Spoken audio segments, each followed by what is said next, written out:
ভাই এক নাম্বার কথা, সবাই চুপ করেন, সবাই চুপ করেন, সবাই চুপ করেন। আমি খুব সংক্ষেপে কথা বলবো। সব বড় বড় পলিটিক্যাল পার্টির লিডার আসবে। আমি খুব সংক্ষেপে কথা বলবো। সব পলিটিক্যাল পার্টি লিডার আসবেন, আপনারা তাদের সাথেও কথা বলতে হবে। আমি শুধু বলি, আজকে আমাদের যে ফ্যাসিস্ট আওয়ামী লীগ সরকার এবং তাদের দোসররা বাদে বাংলাদেশে যত পলিটিক্যাল পার্টি আছেন সবাই আজকে উপস্থিত ছিলেন।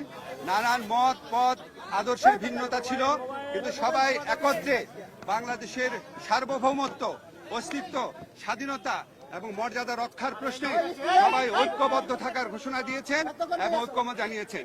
ওনারা এই সমস্ত আমাদের এই সভাতে যেই সমস্ত বিষয়ে ঐক্যমত প্রতিষ্ঠিত হয়েছে একটু পড়ে শোনাচ্ছি আপনাদের।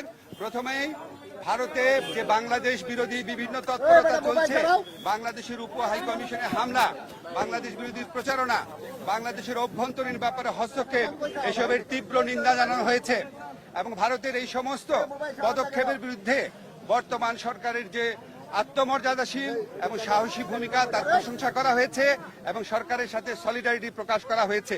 তবে একই সাথে সাথে ভারতের এই সমস্ত প্রচারণার বিরুদ্ধে সরকারকে আরো শক্তিশালীভাবে, আরো বেগবানভাবে এটাকে অ্যাড্রেস করার কথা বলা হয়েছে এবং এই জন্য প্রয়োজনীয় যে প্রবাসী যে আমাদের বন্ধুরা রয়েছেন, অন্য রাষ্ট্র রয়েছেন, বন্ধু রাষ্ট্র, তাদের সহযোগিতা, প্রবাসীদের সহযোগিতা, আন্তর্জাতিক সংবাদ সংস্থার যে সাংবাদিকরা রয়েছেন তাদেরকে এই দেশে ডেকে নিয়ে আসা, এই ধরনের নানান পরামর্শ দেওয়া হয়েছে এবং আমাদের কমিউনিকেশন স্কিল এবং ইন্টারন্যাশনাল লিগাল স্কিল বাড়ানোর পরামর্শ দেওয়া হয়েছে।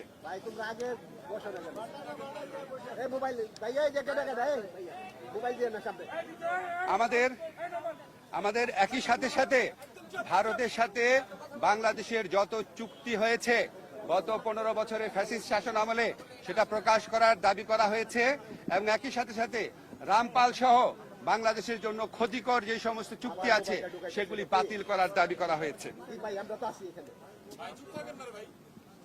বাংলাদেশের প্রতি ভারতের যে অর্থনৈতিক নিপীড়ন, যে সাংস্কৃতিক আধিপত্য প্রতিষ্ঠার চেষ্টা, অভ্যন্তরীণ ব্যাপারে নাক গলানোর চেষ্টা, সেটার নিন্দা জানানো হয়েছে এবং ভারতকে বাংলাদেশের প্রতি মর্যাদাশীল আচরণ করার, সৎ প্রতিবেশী সুলভ আচরণ করার আহ্বান জানানো হয়েছে।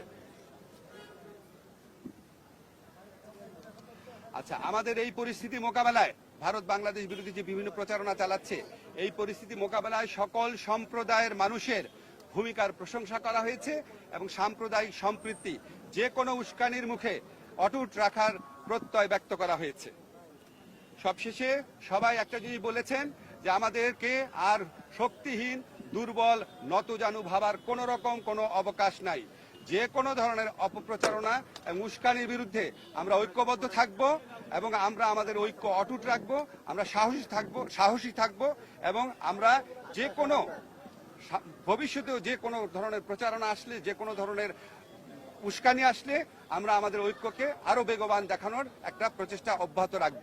একই সাথে সাথে আমাদেরকে বলা হয়েছে, এটা প্রস্তাব আকারে আসছে যে আমরা যে গোটা জাতি এই যে ভারতের অপপ্রচারণার বিরুদ্ধে ঐক্যবদ্ধ রয়েছি, এই জন্য আমরা সবাই মিলে একটা সমাবেশ করতে পারি কিনা, সবাই মিলে একটা পলিটিক্যাল কাউন্সিল করতে পারি কিনা, এমনকি নিরাপত্তা কাউন্সিল করতে পারি কিনা, এই ধরনের প্রস্তাব আনা হয়েছে। এই সবার মূল সুর ছিল যে আমাদের মধ্যে মত পথ আদর্শের ভিন্নতা থাকবে, আমাদের রাজনীতি ভিন্নতা থাকবে, অবস্থান ভিন্নতা থাকবে, কিন্তু দেশ সার্বভৌমত্ব এবং অস্তিত্বের প্রশ্নে আমরা সবাই এক, সবচেয়ে উপরে দেশ এবং এটার থেকে আমরা কখনো বিচ্যুত হব না। বাংলাদেশকে দুর্বল, শক্তিহীন, নতজানু ভাবার কোন রকম অবকাশ নাই। এটা এই জাতীয় ঐক্যমতে, এটা একটা জাতীয় সমাবেশের মধ্যে দিয়ে, সকল রাজনৈতিক সমাবেশের মধ্যে দিয়ে এই বার্তা প্রকাশ করতে, এই বার্তা জানিয়ে দিতে বলা হয়েছে। আপনাদের ধন্যবাদ।